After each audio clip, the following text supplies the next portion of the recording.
Hello and good day. This is Practice Makes the Master, episode 1 of Practice Makes the Master. Just to introduce myself, I am the author of the book Practice Makes the Master.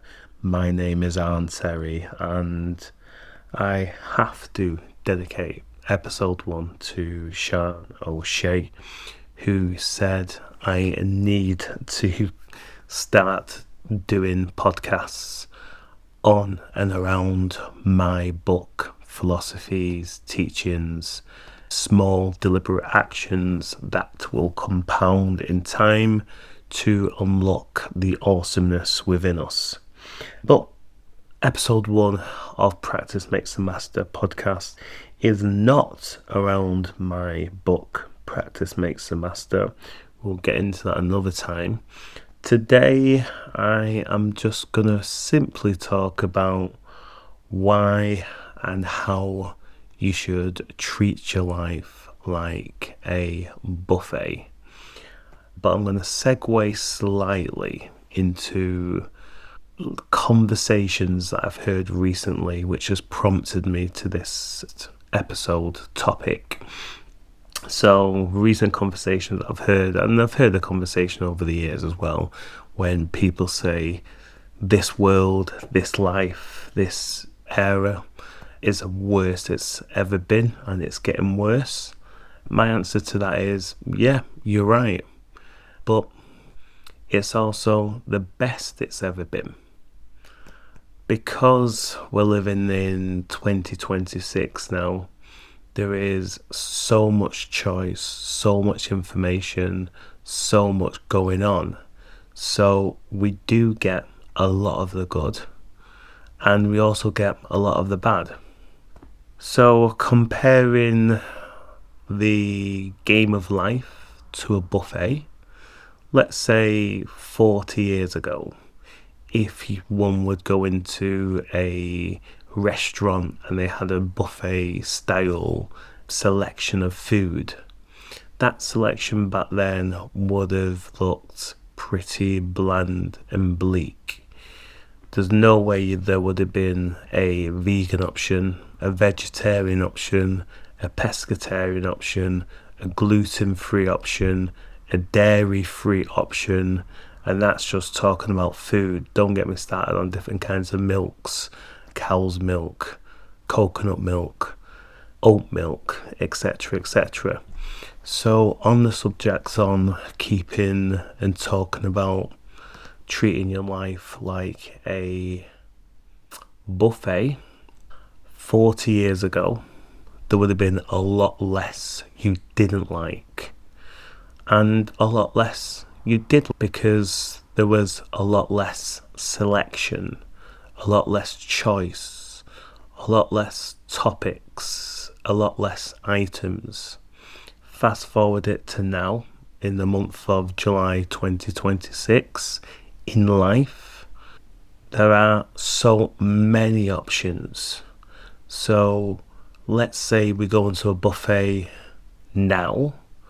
You've got vegan, you've got vegetarian, you've got pesc, you've got dairy free, you've got gluten free, you've got all of these different items, but the choice comes down to you. You can choose to put the good on your plate or the bad on your plate. This is how we could look in life. Because now in life, or at the buffet, there are a lot more items that we don't like and a lot more items that we do just the same in the game of life. But the difference is, when you are at a buffet table, you don't have to put the items on your plate that you don't like. Or let's say, for example, you're allergic to shellfish or you're allergic to nuts. Would you really grab those nuts and put them on your plate and start eating them? Would you put the shellfish on your plate and have a try of it? No, you wouldn't. So why in the game of life do we put war, famine, starvation, segregation, things that we don't want and don't want to talk about on our plate? To avoid the stress, the anxiety, the pain, the suffering, why don't we start selecting the things that we do enjoy, the things that we like to talk about, the things that inspire us, the things that make us feel happy, great, connected, and one with people, nature, universe, you name it.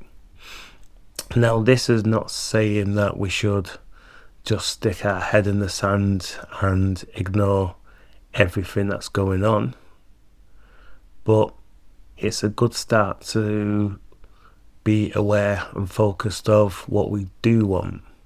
Because for the people that may be listening to this and say we can't ignore everything, my question back to you is, okay, let's say you're living the game of life and you're treating the buffet as putting all the unwantedness on your plate. How is that working out for you at the moment? How is that helping you? How is that serving you? Has it made your life better, or has it caused you more suffering?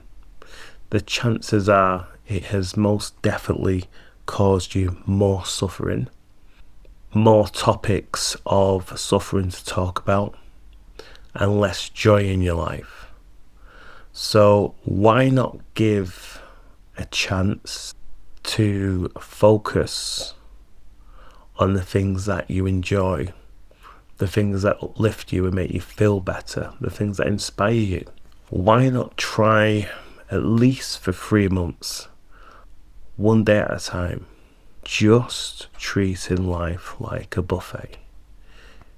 You wake up, you select the things that you really want.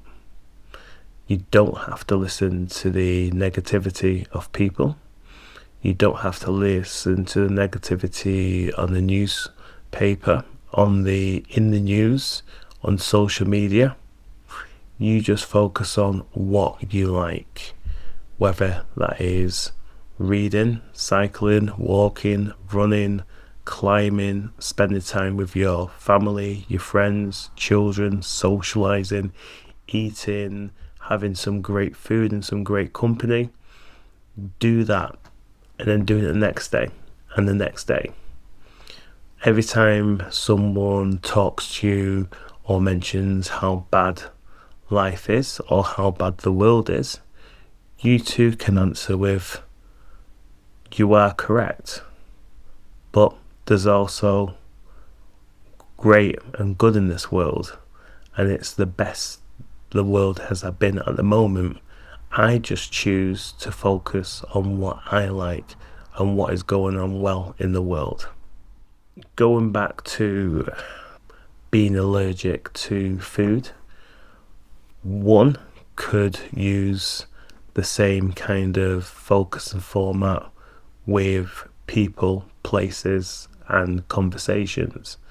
Anything that's not serving you or doing you well is poison to your mind, your body, your soul, your spirit, the awesomeness within you.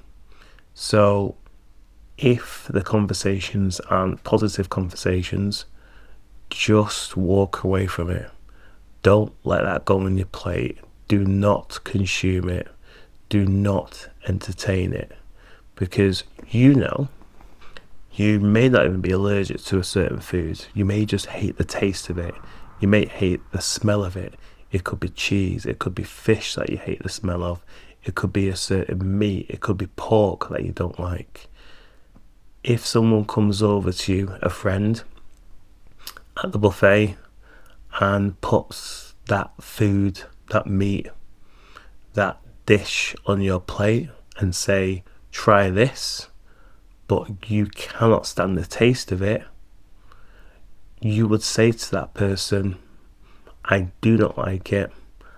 I've tried it and I'm not going to try it again.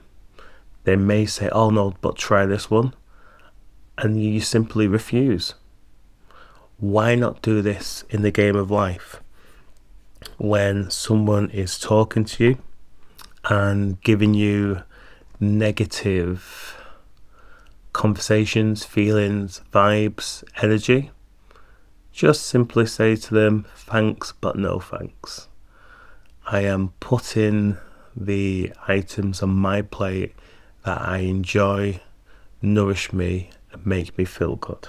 It's very interesting that we don't, or we lead or like people to lead us into negative conversations that don't do us our justice, that don't free up our energy, that don't uplift us. So I guess with this closing conversation is just try it. What have you got to lose?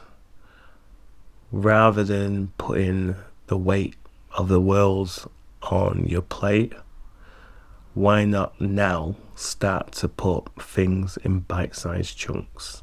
Things that you'll like, things that you'll enjoy, things that will serve you and not harm you, things that won't poison you, things that won't make you feel sick. This is what I believe is making a lot of people feel internally sick, whether that's spiritually, in the soul, or if it's a manifestation into a illness. It's because we are just putting too much negativity on our plate in the game of life. Thank you for listening, and I will see you on the next episode of Practice Makes the Master.